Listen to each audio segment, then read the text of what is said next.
बिस्मिल्लाहिर रहमानिर रहीम। हे समस्त जगतबासी, आज আমি শামীম আলী চিশতি আপনাদের সামনে যে আলোচনাগুলো নিয়ে হাজির হলাম সেই আলোচনাগুলি অবশ্যই খেয়াল করে শুনবেন।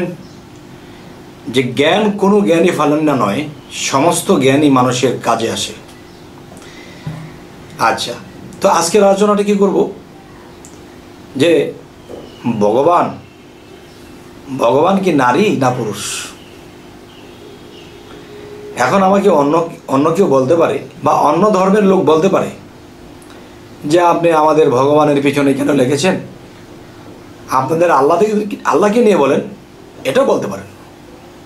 তা আমি বলবো, আল্লাহ ভগবান ঈশ্বর যারা আলাদা করে তারা তো মূলত ধর্মই বোঝে না। এরা তো মূলত সৃষ্টি করেছেন যিনি, সেই সৃষ্টিকর্তা, তাকেও তো চেনেন না। তাই আমি বলবো যে আজকের যে আলোচনাটি, ভগবান কি নারী না পুরুষ? এখন আমি যদি বলি, আপনি কি বলেন, ভগবান কি নারী না পুরুষ? যদি আমাকে ভোট করে কেউ বলে বসে ভগবান নারী, আমি কিন্তু এটাও মানব যে হ্যাঁ ভগবান নারী। না, কেউ যদি বলে না ভগবান নারী না, ভগবান পুরুষ, আমি বলবো হ্যাঁ হ্যাঁ, এটা কি ভগবান নারী এটাও ঠিক, ভগবান পুরুষ এটাও ঠিক। আসলে এই কথার আসল দিক কোন দিক? আচ্ছা, এবার বের হবে তিন দিক। সেটা হলো যে কেউ যদি বলে না ভগবান নারীও না পুরুষও না, তিনি স্ত্রী লোকও নয়, তিনি পুরুষ লোকও নয়, আবার তিনি যে নারীও না পুরুষও না, তাহলে সে কি? আচ্ছা, এখানে মূল বিষয় যদি আমি যাই, যাকে ভগবান বলা হয়, এই ভগবান আমরা যে বলতেছি, এই ভগবানকে দেখতে কেমন? আচ্ছা, কেউ কি দেখিয়েছে বা কেউ কি দেখেছে যে ভগবানকে কেমন দেখতে? আচ্ছা, কেউ কি বলে থাকে যে আমি ভগবানকে দেখেছি, তাহলে আমাকে দেখাও দেখি? দেখাতেও পারবে না। আবার ভগবানকে দেখাতে পারবে না, কিন্তু সে নিজে দেখেছে, এখন দেখাতে পারবে না, তাহলে প্রমাণ কি? প্রমাণ আমি একটু দিতে পারি যে আমি একটা জিনিস খাইতেছি, এখন এটা কি জাল, তিতা, মিঠা, চোকা? আমাকে জিজ্ঞাসা করা হচ্ছে যে এটা খাচ্ছেন, এটা কি ঝাল, তিতে, মিঠা? তখন আমি বললাম যে একটু তিতে, একটু কটা, একটু মিঠা। আরে এতটা কিভাবে হয়? আরে বাবা এদিকে আসো, তুমি একটু খাও। যখন তাকে খাইয়ে দেওয়া হলো, সে মুখে দেওয়ার পরে বলতেছি, বলো তো কেমন লাগে? কই একটু টক, একটু তিতা, একটু নোনতা। আরে একটা বলো। তখন বলতেছে এটা যে কেমন নিজে বুঝতেছি, অন্যকে বোঝানো যাচ্ছে না। এই পৃথিবীতে যারা সাধু বৈষ্ণব, এই পৃথিবীতে যারা আল্লাহর ইবাদতকারী, যদি কেউ আল্লাহকে দেখে থাকে, যদি কেউ ভগবানকে দেখে থাকে, কিন্তু সে নিজেই দেখেছে, নিজেই অনুভব করেছে, কিন্তু কাউকে দেখাতে পারছে না। আচ্ছা, তা আজকের মূলত আলোচনাটা কি? আজকের মূলত আলোচনা হলো ভগবান কি নারী না পুরুষ? যদি কোনো হিন্দু লোক আমাকে বলে ভগবানের পিছু নিয়েছেন, আপনারা মুসলমান, আপনারা আল্লাহর কথা বলেন, ঠিক আছে, আল্লাহর কথা বললে এখান দিয়ে আমি সারব যে আল্লাহ কি নারী না পুরুষ, নাকি নারীও না পুরুষও না। তাহলে আপনি যেটা বুঝে নেন, দেখেন ভগবান শব্দের অর্থ কি পাওয়া যায়। ভগবান শব্দের অর্থ ভগ। ভগ অর্থ কি? যদি এক জায়গায় গর্ত হয়ে যায় না, এটাকে বগলা বলা হয় বা ভগ বলা হয়। আচ্ছা, ভগ বান। বান অর্থ কি? বাতাস। বাতাসেরই আরেক নাম হলো বান। আবার বান অর্থ তীর।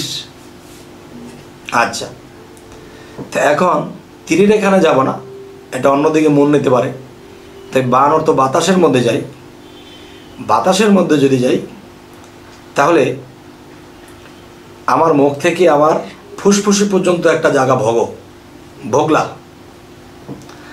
আর এর মধ্যে বাতাস আসা যাওয়া করছে।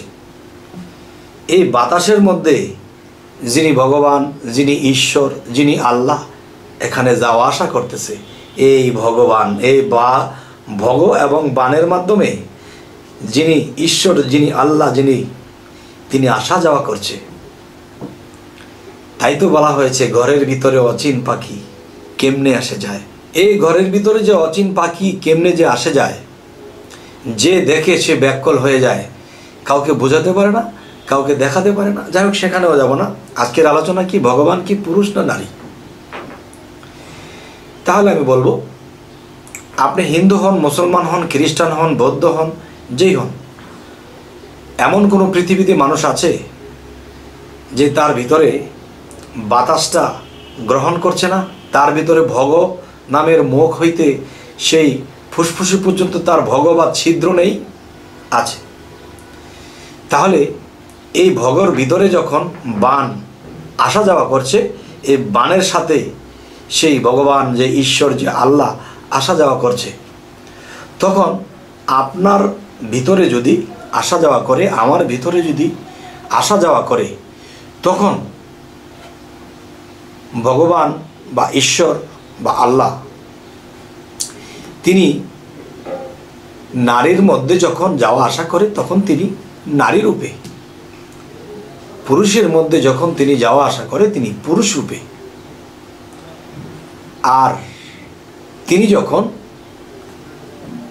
কোনো ভাণ্ড ব্যবহার করে না, কোনো বান, ভগবান সেই ভাণ্ডের ভিতরে যাওয়া আসা না করে, তাহলে তিনি নারীও না, পুরুষও না। তাহলে কথা দুটো কিন্তু একই, যে বডির ভিতরে আসলে সে সেই রূপে রূপান্তর হয়, বডির বাইরে তিনি কোনোটাই না, নারীও না, পুরুষও না। আচ্ছা, তো আজকের যে আলোচনার ফিনিশিং আপনাদের সাথে করতেছি, আপনাদের কি কথাটা নেওয়ার মতো ভালো লাগছে? ভালো লাগলে আর কিছুক্ষণ বলবো, আর যদি বলেন ভালো লাগে না, তাহলে আর বলবো না। আচ্ছা, নিশ্চয়ই বেশিরভাগ ব্যক্তিজনের কাছে ভালো লাগবে, কারণ পৃথিবীতে জ্ঞানীর সংখ্যাই বেশি, অজ্ঞানী কম। আর যদি জ্ঞানী হতো কম আর অজ্ঞানী হতো বেশি, তাহলে আমরা পৃথিবীতে থেকে শান্তি পাইতাম না। যাই হোক, এখন যে কথাটি আমি আপনাদেরকে বলবো, আল্লাহ, ভগবান, ঈশ্বর তিনজনে মিলেই কিন্তু একজন। আর যদি ব্যতিক্রম ভাবি, তাহলে আমরা পাপী, আমরা বুঝি না। আচ্ছা, এখন আপনারা বলতে পারেন ভগবান শব্দের অর্থ জানলাম, আল্লাহ শব্দের অর্থ কি? আল্লাহ। আল্লাহ শব্দের অর্থ কি? আল্লাহ। আল অর্থ কি? আলো। লা অর্থ কি? আল্লাহ। এখানে লায়ের মধ্যে যদি আমরা যাই, তাহলে তিনি গায়েব। আচ্ছা, যদি আমরা বলি যে আল্লাহু, হুয়ের মধ্যে তিনি স্থিতি করেছেন, কিরকম? আল্লাহু মানে আলো তিনি বা আলোকিত তিনি, তিনি কে? তিনি বলেছে কোরআনে যে নিজেকে পবিত্র করলো সেই সফল কাম। কে নিজেকে পবিত্র করলো? যিনি বাস্তব ভগবানের কাছে গেল। বাস্তব ভগবান কে? আমাদের মধ্যে যদি আসি, খালাকাল ইনসানি আদম ওয়ালি সোরাতিহি, যে একটি স্রোত আছে, সেই স্রোতটি হলো আদমের। আর যে আদম নিজেকে পবিত্র করেছে তার মধ্যে ভগরূপে ভগবান ঢোকে, আল্লাহ আলোরূপে তার মধ্যে ঢুকে সেই ব্যক্তির মুখে কথা বলে। ওই মুহূর্তে ওই ব্যক্তিকে যদি কেউ আদর করে ভগবান পাবে, আল্লাহ পাবে। ওই ব্যক্তিকে যদি কেউ অপদস্থ করে সেটাও ভগবান আল্লাহ পেয়ে যাবে। তবে হে সমস্ত জগতবাসী, আজকে যে আলোচনাগুলো করলাম, এই আলোচনায় কি আপনাদের কি আমি আত্মার খোরাক দিতে পেরেছি? সেটা অবশ্যই জানাবেন, এবং কি ধরনের আলোচনা আপনারা সামনে চাইছেন তাও বলবেন। তবে হে সমস্ত জগতবাসী, আজকে এ বলে রাখবো। আল্লাহ হাফিজ।